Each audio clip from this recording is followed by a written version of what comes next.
Hi, and welcome back to Property Taxes and You. In this episode, we're going to talk about the mortgage deduction and the over 65 deduction.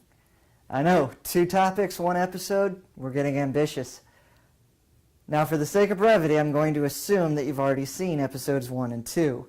If not, however, that's a link to episode 1, and that's a link to episode 2. Feel free to go ahead and check those out. I'll just be here.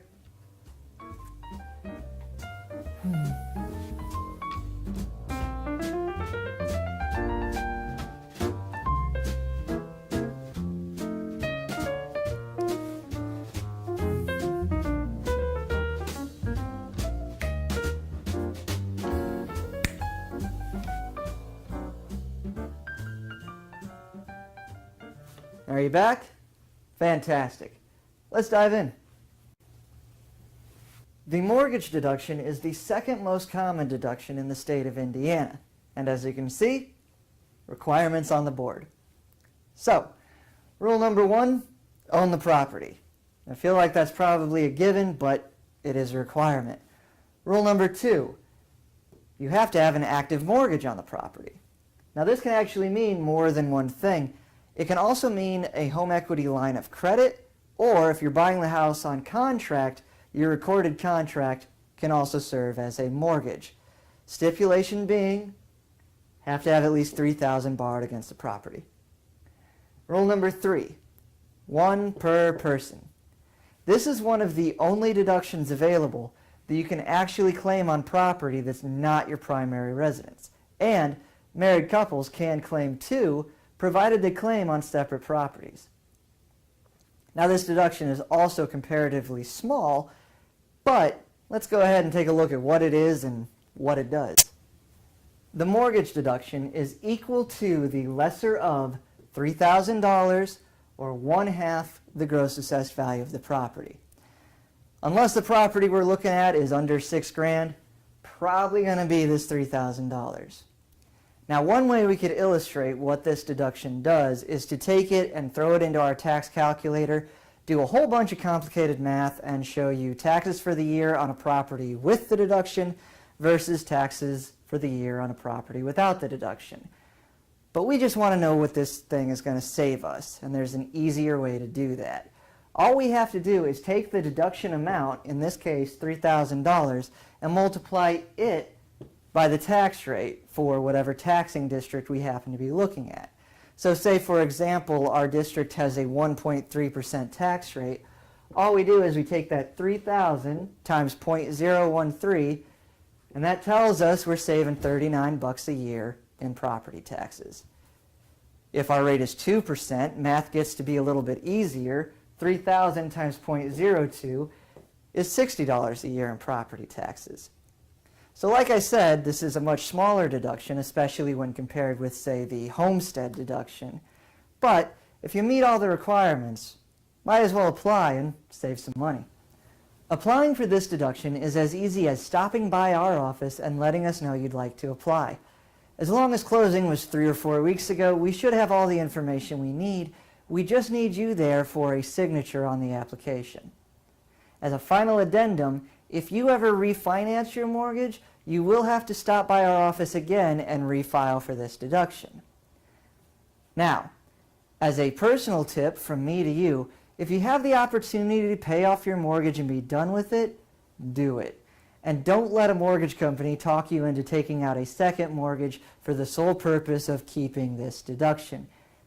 As you can see, you're probably going to end up paying more for a new mortgage than you'll ever save with this deduction.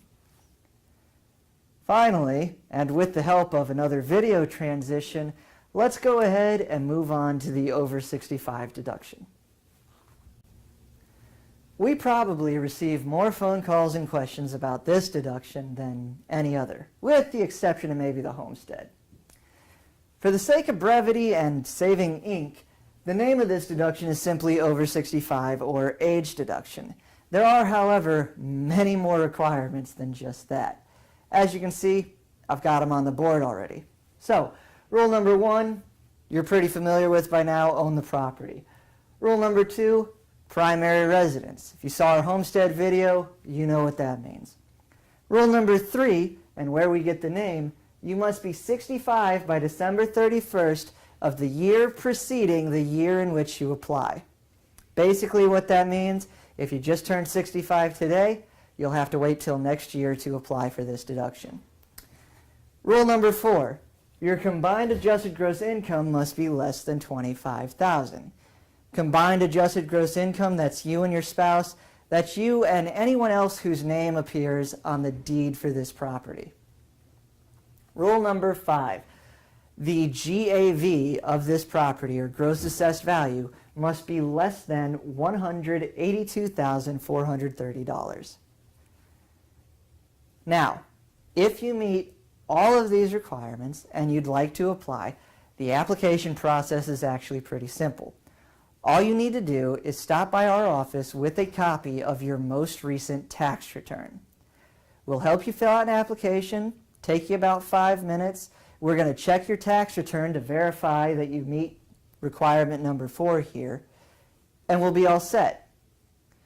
Now, having gone over all the rules, let's take a look at what this deduction does for your property taxes. No crazy calculations with this one. The over 65 deduction is equal to $12,480. Knowing what we already know, we can find out what we're going to save using the same method we did with the mortgage deduction. We take the deduction amount and multiply it by the tax rate. So, again, if we're looking at a district with a rate of 1.3%, 12,480 times 0.013 is 162.24. That's how much we're saving each year with this deduction. If our rate is 2%, 12,480 times 0.02, we save $249.60. Like I said, fast and simple. Thus far, we've just been talking about deductions. But if we're going to talk about the over 65 deduction, I should mention the over 65 circuit breaker credit as well. Now, a credit is different from a deduction, and we're going to get into that, but first, we're going to go over the differences in the requirements. Now, for the over 65 circuit breaker credit, the first 3 requirements are the same as they are for the deduction.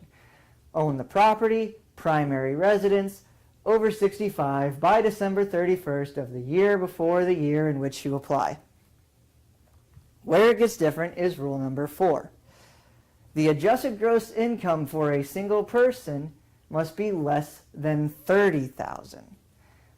AGI for a married couple, less than $40,000. So you can see here the income stipulation is a little bit higher. You can make a little bit more and still qualify. Rule number 5 on this credit, though, gross assessed value of the property has to be less than $160,000. So you can see this is a little bit less than the value they allow for the deduction. So just some minor differences there. The application process is the exact same as it is for the deduction. And a lot of people who qualify for the circuit breaker credit also qualify for the over 65 deduction, and you can totally have both. So what's the difference between a credit and a deduction? Well, follow me for another video transition and I'll show you. A property tax deduction lowers the assessed value of your property. This circuit breaker credit doesn't actually come into play until after all your deductions and after all the calculations have been done. What this credit does is it prevents the total tax liability from increasing by more than 2% of the previous year's total tax liability. So let's say you've got all your deductions and you qualify for this credit too. Basically what it is saying is that your property taxes next year cannot increase by more than 2% of what they were this year. So for simple math, let's say this year your property taxes are $100. 2% of $100 is $2. So this credit means that next year, no matter what happens, your taxes will not be higher than $102. That's the most your taxes can increase with this circuit breaker credit. Well, hey, here we are at the end of another episode. I realize this video might have been longer than the first two, but we also covered more. Again, if you've got any questions, please feel free to post those to the comments section below. Or shoot me an email. I would love to hear from you.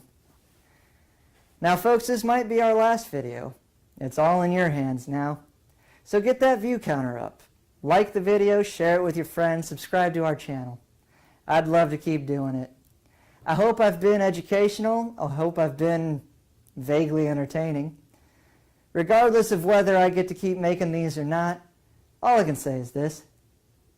I'm Michael Horsley, and you stay classy, Monroe County.